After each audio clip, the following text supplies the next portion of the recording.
योगिनी एकादशी व्रत कथा। जरूर करे पाठ वरना मिलेगा व्रत का अधूरा फल। योगिनी एकादशी का महत्व।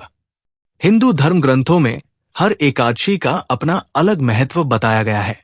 इन्हीं अलग अलग विशेषताओं के कारण इनके नाम भी भिन्न भिन्न रखे गए हैं। प्रत्येक वर्ष में 24 एकादशियां होती हैं। आषाढ़ मास की एकादशियों को मिलाकर इनकी संख्या 26 हो जाती है। इन्हीं एकादशियों में एक एकादशी आषाढ़ मास के कृष्ण पक्ष की एकादशी, जिसे योगिनी एकादशी कहते हैं।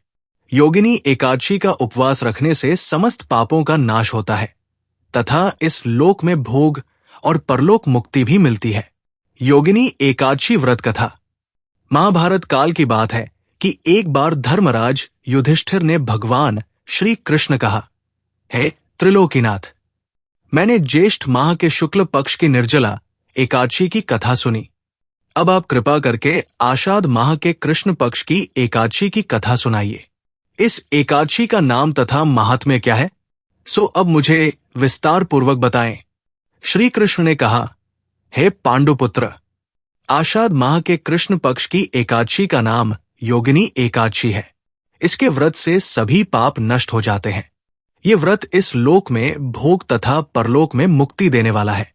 हे धर्मराज, ये एकादशी तीनों लोकों में प्रसिद्ध है। इसके व्रत से सभी पाप नष्ट हो जाते हैं। तुम्हें मैं पुराण में कही हुई कथा सुनाता हूं। ध्यानपूर्वक श्रवण करो।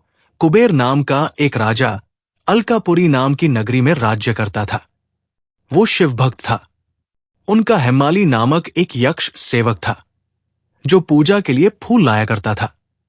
हेमाली की विशालाक्षी नाम की अति सुंदर स्त्री थी।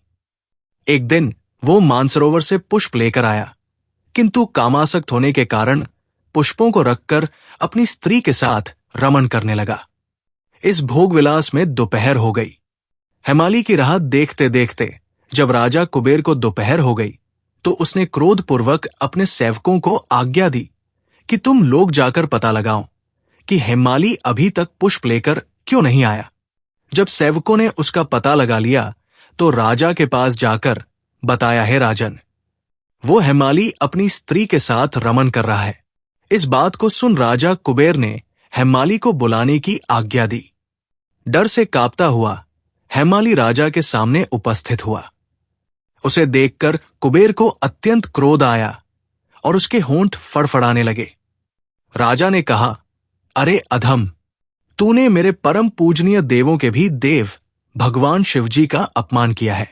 मैं तुझे श्राप देता हूं कि तू स्त्री के वियोग में तड़पे और मृत्युलोक में जाकर कोड़ी का जीवन व्यतीत करे। कुबेर के श्राप से वो तत्क्षण स्वर्ग से पृथ्वी पर आ गिरा और कोड़ी हो गया। उसकी स्त्री भी उससे बिछड़ गई।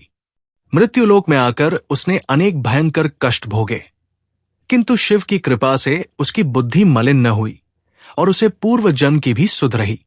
अनेक कष्टों को भोगता हुआ तथा अपने पूर्व जन्म के कुकर्मों को याद करता हुआ वो हिमालय पर्वत की तरफ चल पड़ा। चलते चलते वो मार्कंडेय ऋषि के आश्रम में जा पहुंचा। वो ऋषि अत्यंत वृद्ध तपस्वी थे। वो दूसरे ब्रह्मा के समान प्रतीत हो रहे थे और उनका वो आश्रम ब्रह्मा की सभा के समान शोभा दे रहा था। ऋषि को देखकर हेमाली वहां गया और उन्हें प्रणाम करके उनके चरणों में गिर पड़ा। हेमाली को देखकर मार्कंडेय ऋषि ने कहा, तूने कौन से निकृष्ट कर्म किए हैं जिससे तू कोढ़ी हुआ और भयानक कष्ट भोग रहा है।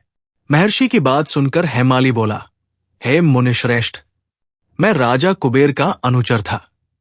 मेरा नाम हेमाली है। मैं प्रतिदिन मानसरोवर से फूल लाकर शिव पूजा के समय कुबेर को दिया करता था। एक दिन पत्नी सहवास के सुख में फंस जाने के कारण मुझे समय का ज्ञान ही नहीं रहा और दोपहर तक पुष्प न पहुंचा सका। तब उन्होंने मुझे शाप श्राप दिया कि तू अपनी स्त्री का वियोग और मृत्युलोक में जाकर कोड़ी बनकर दुख भोग। इस कारण मैं कोड़ी हो गया हूं तथा पृथ्वी पर आकर भयंकर कष्ट भोग रहा हूं। आत कृपा करके आप कोई ऐसा उपाय बतलाएं जिससे मेरी मुक्ति हो। मार्कंडेय ऋषि ने कहा, हे हेमाली, तूने मेरे सम्मुख सत्य वचन कहे हैं, इसलिए मैं तेरे उद्धार के लिए एक व्रत बताता हूं। यदि तू आषाढ़ माह के कृष्ण पक्ष की योगिनी नामक एकादशी का विधान पूर्वक व्रत करेगा तो तेरे सभी पाप नष्ट हो जाएंगे। महर्षि के वचन सुन हेमाली अति प्रसन्न हुआ और उनके वचनों के अनुसार योगिनी एकादशी का विधान पूर्वक व्रत करने लगा।